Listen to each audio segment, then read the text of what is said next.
Hey guys, who is this deity carved in this ancient temple? Look carefully. Is he Shiva or is he Vishnu?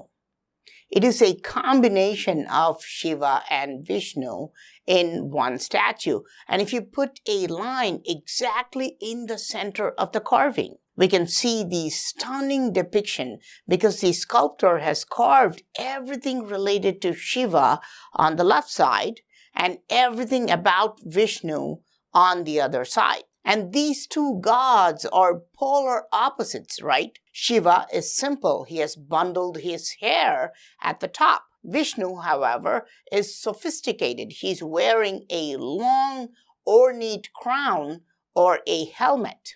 Even for tying his hair, Shiva does not buy a hair clip. He uses a snake to tie his hair. But Vishnu's helmet is adorned with precious stones. The forehead is a very tricky situation, and the sculptor has handled it masterfully. This is Shiva's third eye, sometimes even called the awakened pineal gland, but you can see only one half of the third eye. What is the other half showing? On the right side, you can see this strange mark. It's actually a half of Urdhva Pundra. Now, what is Urdhva Pundra? It is a sign people put on the forehead worn by Vishnu and his followers. This is called Namam in ancient Tamil language, and it is still in practice by devotees of Vishnu. The nose, you can see someone has cut off his nose. This is a deliberate act of destruction. You can see many statues of this 1300-year-old temple. Their noses were cut off to make them look bad. We don't know what valuable detail would have been carved on the nose. And some of you may say, Praveen, this is ridiculous. What information can be carved in a nose? It is just a few centimeters long. In my defense, look at the lips.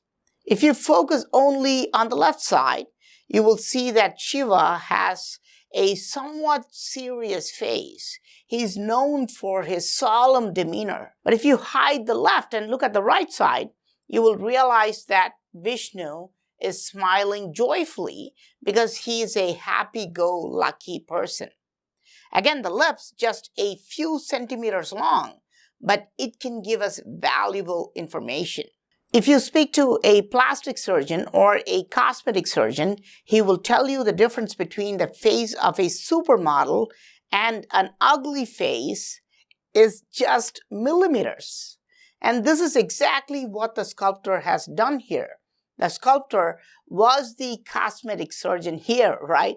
Just by extending the lips a little bit longer, he has shown Vishnu's cheerful attitude, while Shiva's lips are shorter, showing a serious face. And why are Shiva and Vishnu shown this way?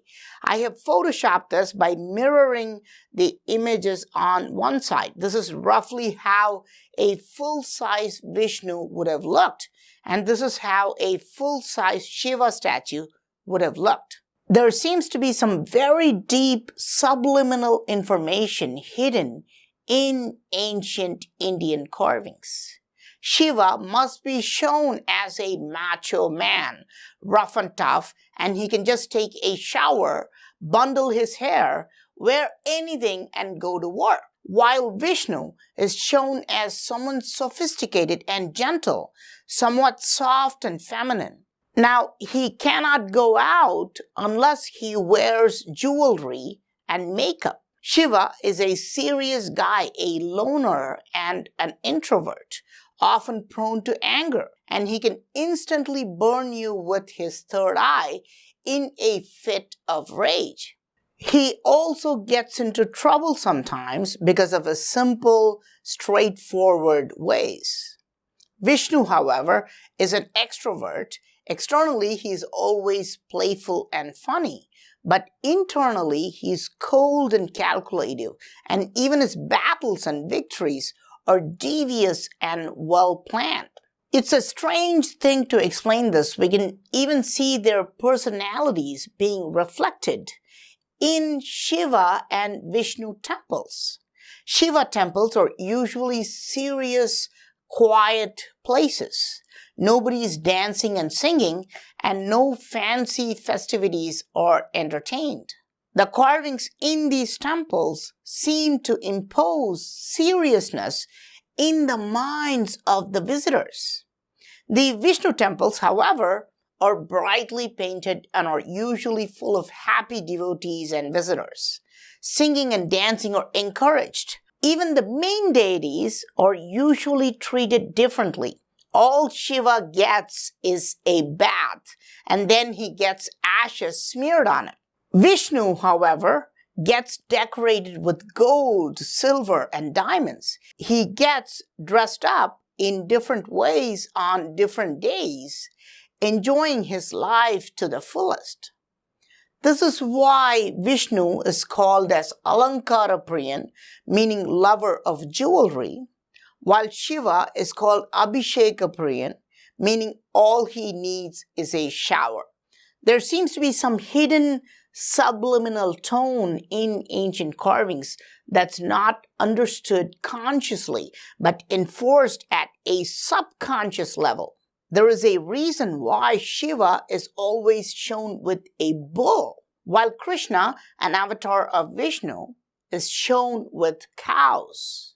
The underlying symbolism is completely unnoticed by scholars even today. Krishna is shown playing a sweet, melodious flute, soothing to everyone, while Shiva plays a damaru, a beat that is almost a war cry. The ancient carvings and temples have a deep impact on our minds, and this not only subconsciously affects the religious people, it even changes the minds of tourists and casual visitors.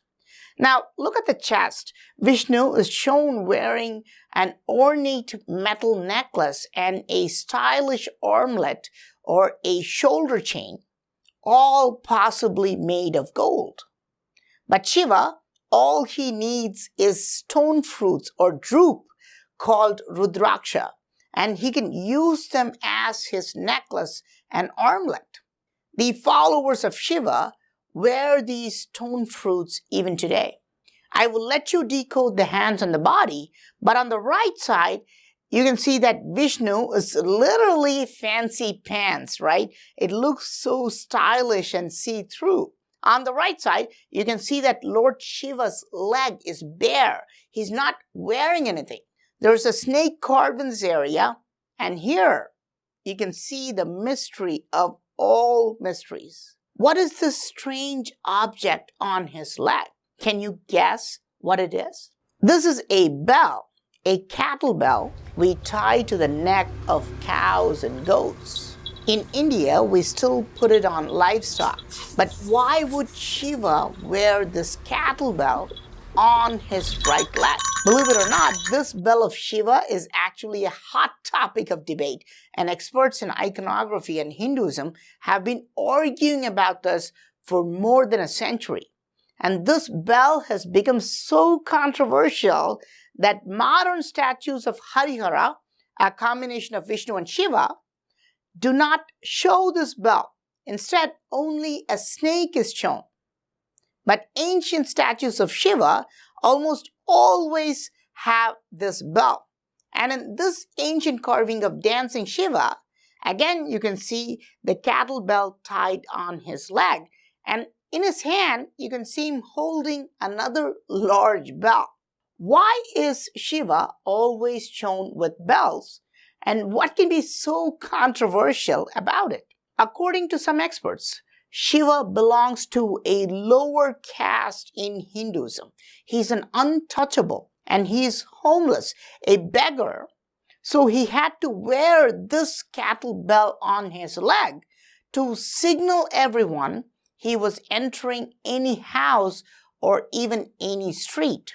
They claim that all untouchables and homeless people had to follow this practice in ancient times. And you can see this bell distinctly carved wherever Shiva is portrayed as a beggar with a begging bowl. Of course, some authors show this as proof that ancient Hinduism discriminates against different castes and there was social injustice in ancient times. But they seem to forget an important point. The same Shiva is put in the sanctum and worshipped as the main god in the same temple. The so-called high caste priest has to touch the quote-unquote untouchable Shiva every day for religious rituals. So obviously the experts are wrong. So the question remains unanswered. Maybe you can answer this. Why does he have a bell tied to his right leg? Please let me know your thoughts in the comment section. I am PraveenMohan. Thanks a lot for watching. Don't forget to subscribe and I'll talk to you soon.